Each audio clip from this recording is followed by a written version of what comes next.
حلقة النهاردة حزينة شوية لأنها بتتكلم عن أكتر حد دعم النبي وأكتر حد زعل عليه سيدنا محمد لما مات.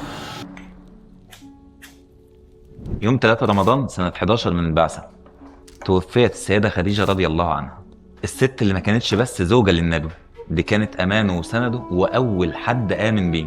لما النبي صلى الله عليه وسلم نزل عليه الوحي لأول مرة رجع خايف ومرعوب من اللي حصل.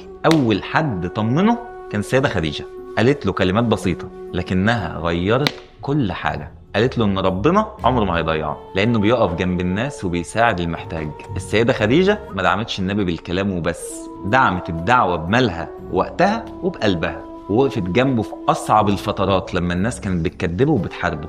ولكن وفاتها كانت صدمة كبيرة جدا على سيدنا محمد عليه الصلاة والسلام، لدرجة ان السنة دي اتسمت بعام الحزن لانه فقد فيها زوجته اللي كانت اقرب حد لقلبه، ده غير فقدان عمه.